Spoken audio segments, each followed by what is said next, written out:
Hi, shalom. This is Ted Hayes, civil rights, homelessness, resolution activist, world citizen, internationalist.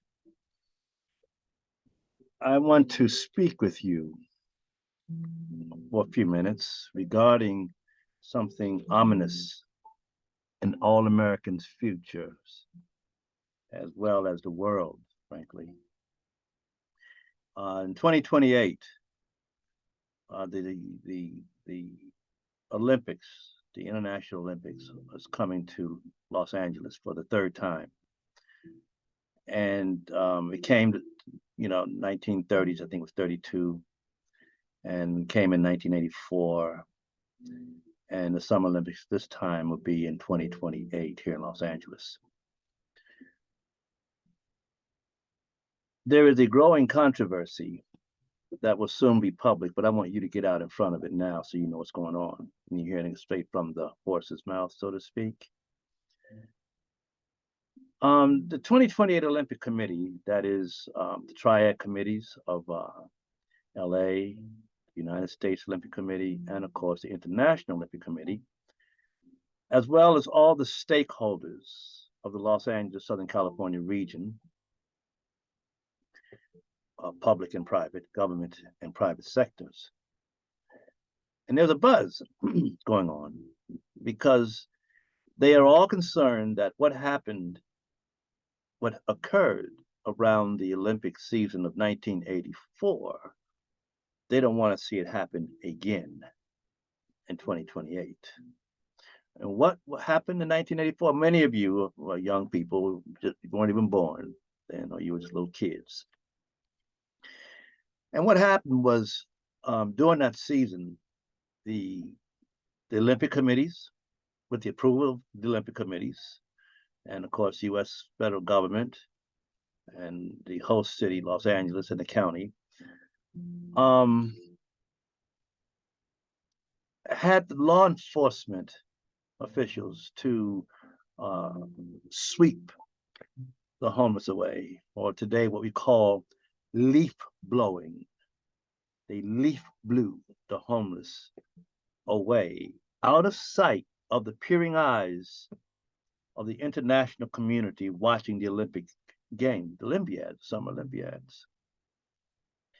And they did not want to, naturally, as all countries that host the Summer Olympics from its beginning in 1896, the recent modern day Olympics in 1896, they did not want to, governments did not want the world to see its failure manifested in poverty, homelessness, poor people, homeless people, the outcasts of society who have been gaslighted into making them believe that they are the failures in their lives, when it was really the failure of the overseeing government and those people who lobby those governments for their personal capitalist interest and gains. Okay? So they want to cover that and blow it away, giving the impression around the world, look at how successful our government and our society is. So that, of course, that translates into a lot of money, not only for the Olympic committees, but also for sponsors, Olympic sponsors, also for advertising sponsors, also for local business, particularly money. Someone said the love of money is the root of all evil, not having money, but the love of it. In other words, you will do anything in your power to have money, lots of it, so much you'll never spend it in a lifetime. So much of you not careful, make you sick, make you OD on luxury. Nonetheless, that's what's driving these Olympics, right? So the Olympics want, therefore, the homeless matter to be resolved before the 2028 Olympics, understandably. But They don't want to see what happened in 84, a shooing away. However, everyone concerned, from the White House to local politicians to business, athletes, Olympics, their concern is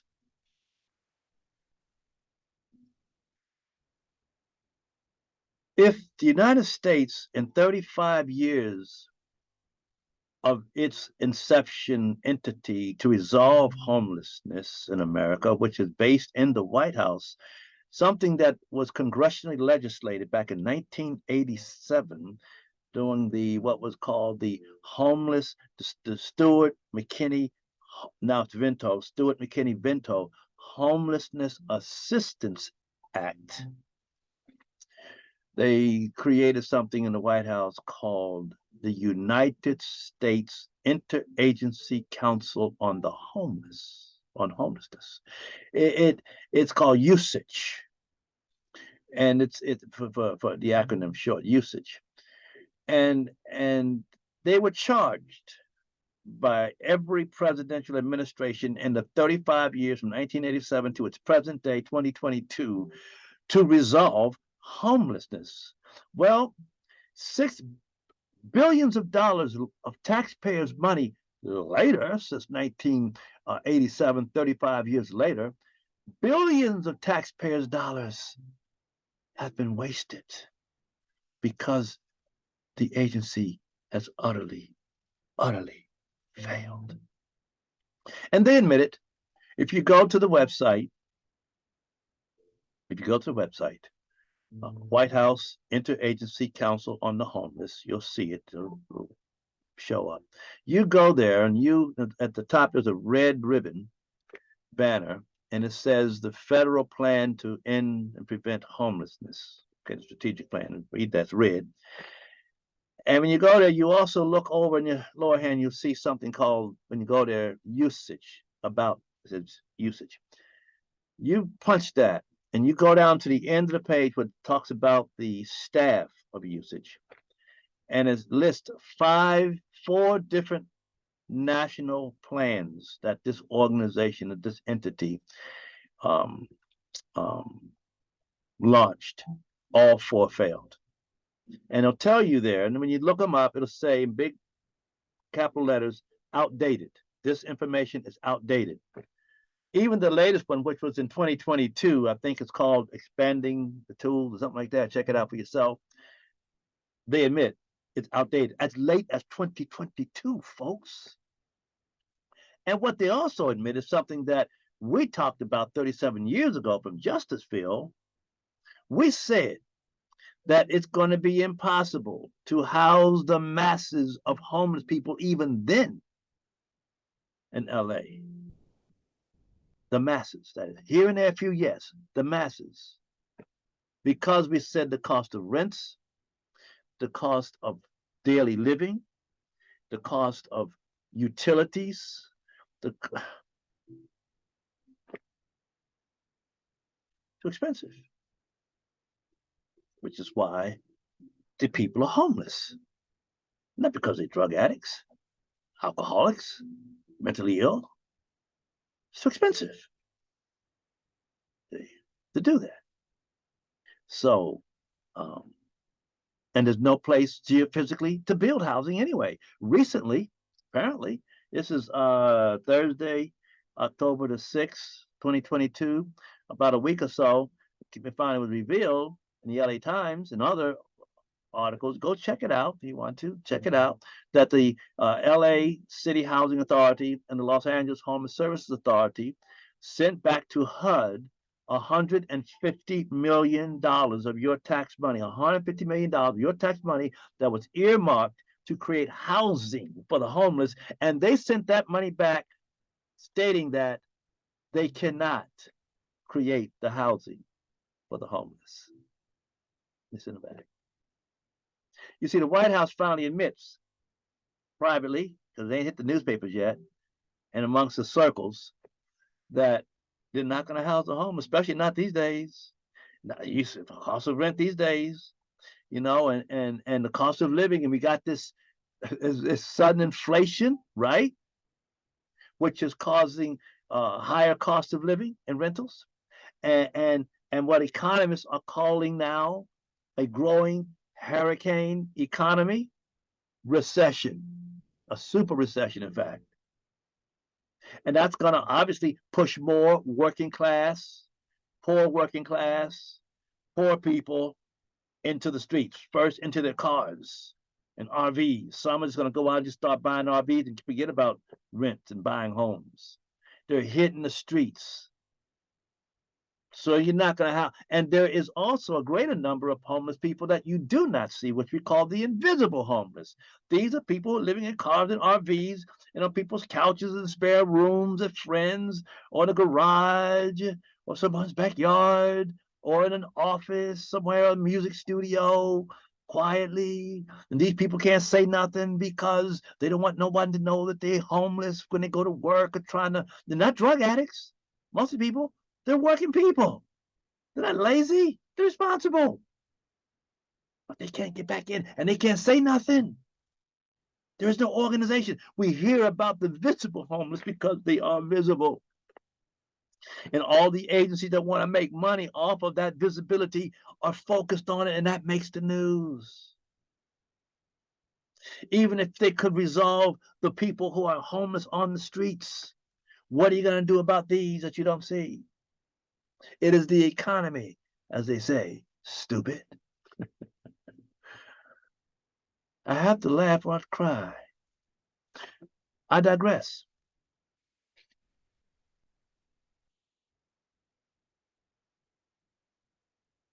We've got an even bigger problem now with this 5+ million influx of foreign nationals illegally through the southern borders of the United States from around the world, predominantly Central and South America and the Caribbean. They are now homeless in America, scattered everywhere, undocumented. We don't know who they are. We don't know their medical conditions. We don't know what diseases they're bringing. We don't know what criminals and murderers and child abusers and sex offenders or terrorist soldiers, trained terrorist soldiers amongst them. Apparently there's 1 million people who are what they call gotaways, do not want to be caught. Why? And they're homeless in our streets.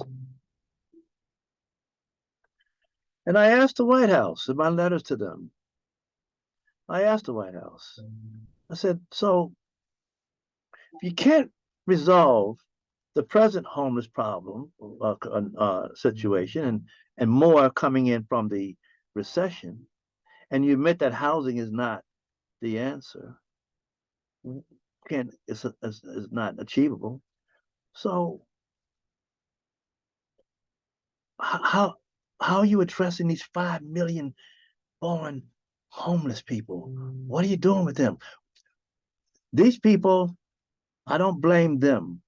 I blame our government and foreign national governments, and I blame the United Nations for this and every other international human rights organization watching this.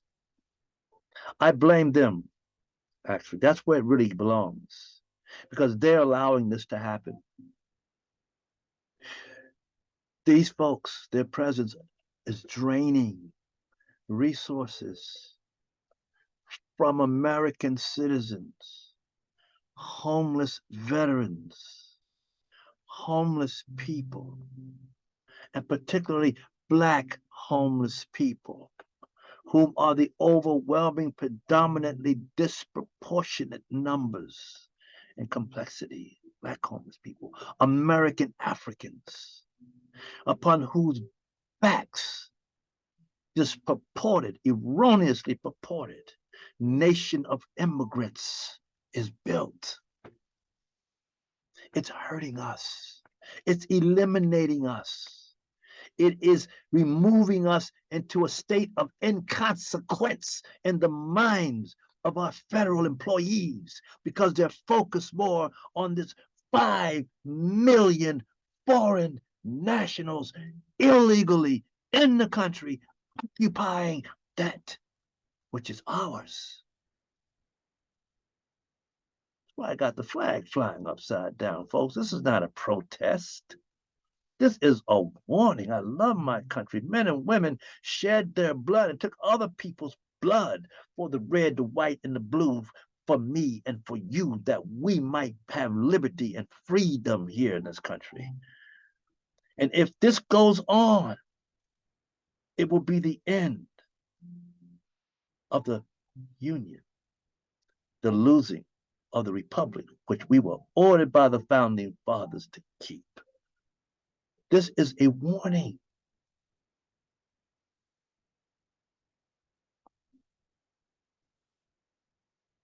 Here's another danger about all that, though. At some point, imminently, the United Nations Human Rights Council and the Human Rights Commission is going to declare the foreign national homeless peoples in this country as refugees.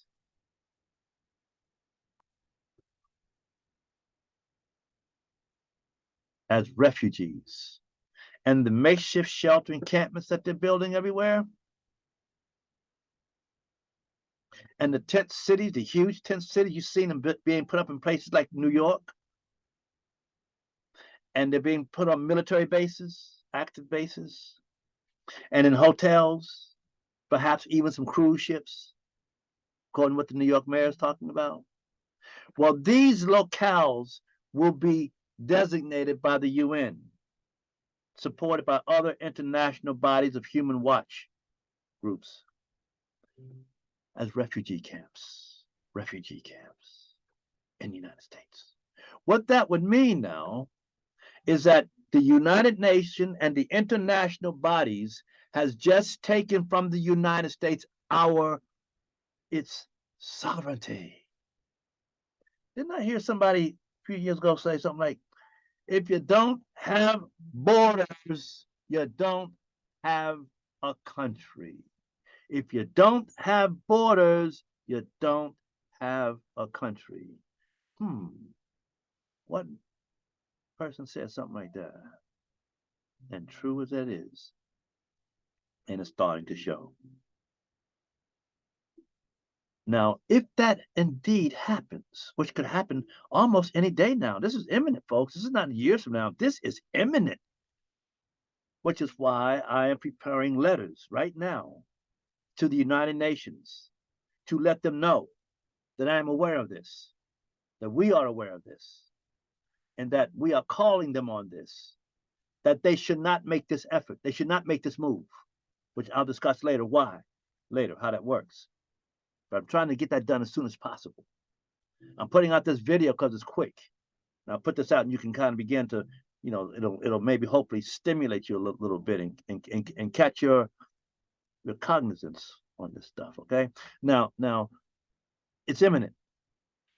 If that happens, of course, the nations, the international bodies like the UN, they're going to look after and take care of these people, the international Red Crosses and all of that stuff, and even people who want to, thumb their nose at America for having refugees and not treating them well according to the American creed, and of course, it's gonna, get China going and North Korea and Al Qaeda and Afghanistan and Syria and Russia and everybody who hates the United States, Venezuela, and other groups are just going to be hammering this country on refugee camps, and there's going to be a multitude of lawsuits flying everywhere. Be chaos. This goes down. But they're going to take care of theirs. They're going to take care of theirs. But therefore leaving us Black homeless citizens to the mercy of the United States, who has to have all the homeless off the streets before the 2028 Olympics, folks. Because the foreign nationals will be considered refugees, not homeless, but refugees now. And we are the homeless, because the Olympics And the international community is not against the refugees, the international foreign refugees, but they are against the American domestic homeless because they will stand by and watch the U.S. military swoop in and swoop us away. Leaf blow. But unfortunately, when this does happen, should it happen, and we are interned in internment camps or what you would call concentration camps, because you are concentrating a kind of people forcefully into a specific locale and not allowed to leave. No, no. They will not be allowed to leave. Why won't they be allowed to leave? Because they will have nowhere to go back in the mainstream society. Why? Because of the very same reasons they were driven into homelessness in the first place. What? The cost of rent or housing, the cost of living, etc. And if you're roaming around the streets with no domicile, no employment, no place to use the bathroom, to eliminate bodily waste, you're doing it in the streets. You're sleeping in the streets, which is what? A violation of county public health and safety codes, and rightly so. Rightly so. So therefore, if you are incarcerated, because that's basically what it is, you're being incarcerated, because you have been defined as an outlaw, that is someone living outside the public code and safety health laws. You're living outside it. You are violating that. You are essence a criminal, an outlaw. Walking down the street, no matter where you sit or sleep, you are an outlaw. Therefore, because the law enforcement who normally deals with outlaws and criminals have not the resources to do so, the federalized National Guard will accomplish that mission, and rapidly so, and will hold you there. And if you cannot reason either to the National Guard unit or to some private social service corporation, for example, perhaps the Salvation Army or something like that, if you cannot show and demonstrate to them that upon your leaving, upon your graduation from your rehabilitation from drugs or alcohol or messed up mental state, if you can't demonstrate that you can support yourself back in the mainstream, or that you have a family who will support you and vouch for you, you cannot leave. Talking about a Hotel California, you can check in, but you cannot leave. In this case, you're being forced in, and you cannot leave. No choice.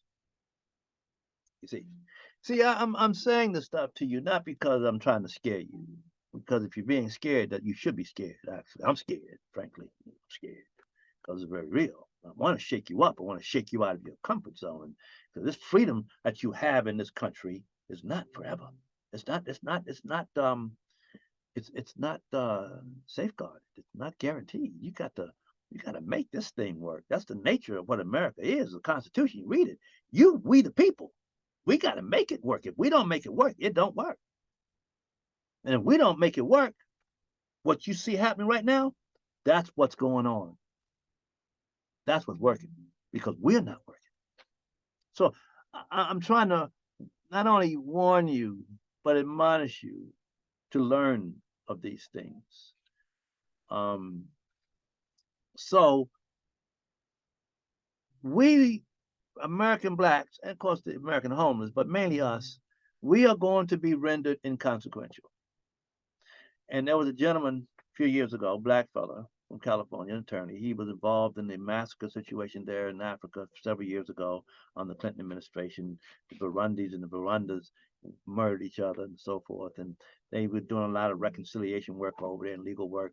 And he spoke to the Jewish Congress here in Los Angeles. I'll never forget it. He said, ladies and gentlemen, if you think that genocide begins with one or two people laying on the ground dead, or millions in an oven, being cooked, or millions in concentration camps being gassed, whatever. You're wrong. You're terribly wrong. He said, no. Genocide actually begins in the minds of the would-be perpetrators when they have in their minds rendered the intended victim inconsequential in society, and subsequently criminalized, demonized.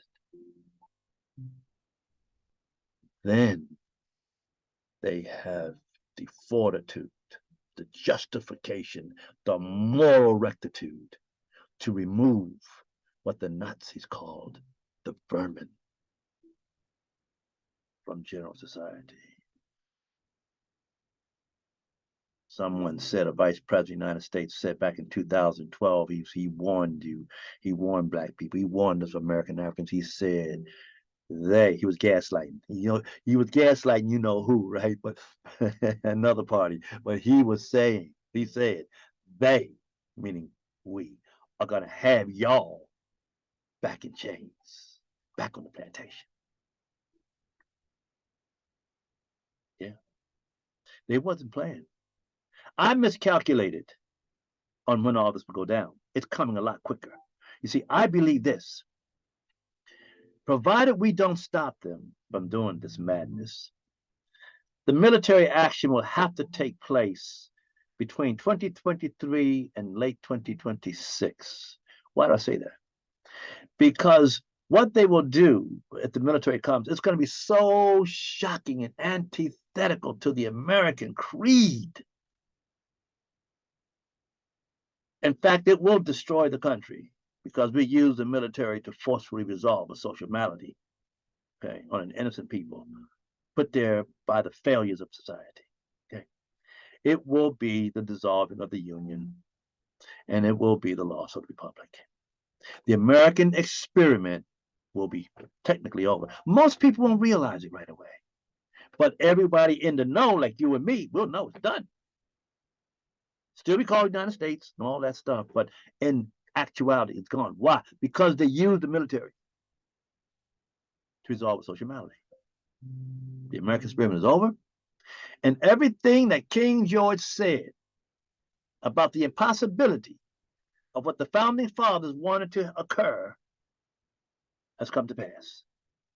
He said, I'm paraphrasing, your ideas are great, fellas, noble, but you're wrong, because human nature says you're wrong, and is backed up by history. Ever since we have had civilization, human beings would rather be told what to do than to lead. They would rather be told, even with an iron fist, with the force of tyranny, and they will produce. Left alone, they will not produce.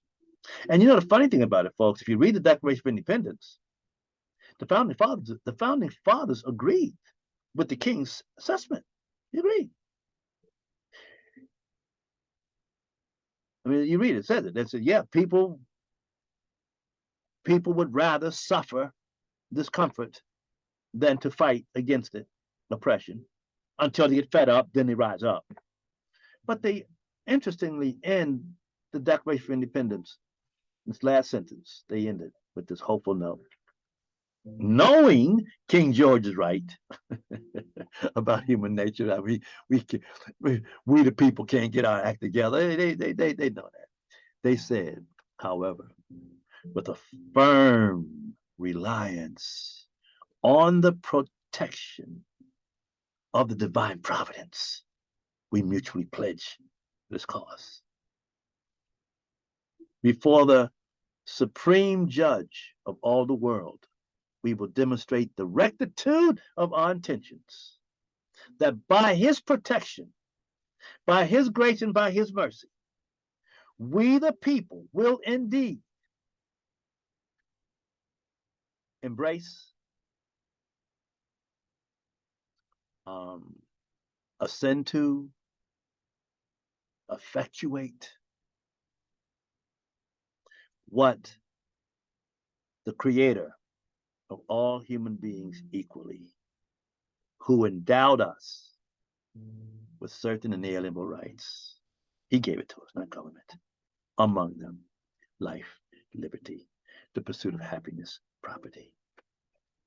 See, we will rise up by his mercy and live out that which he has given to us. That's our hope. That's our hope. So it's a nightmare scenario that we're confronted with. But in my next session here, I'm gonna explain to you more of the details of all that and exactly how we can prevent this from taking place with what we call the Exodus to LA 28. In other words, it is our motive that by the power of the President of the United States and the U.S. military voluntarily, and the moral support of the Olympics committees, and the support of the local LA, Southern California region stakeholders, public and private,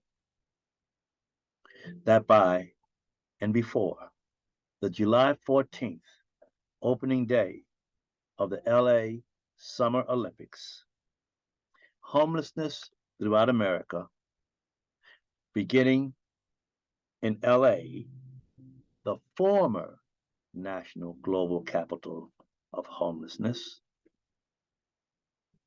will have been humanely resolved non-militarily.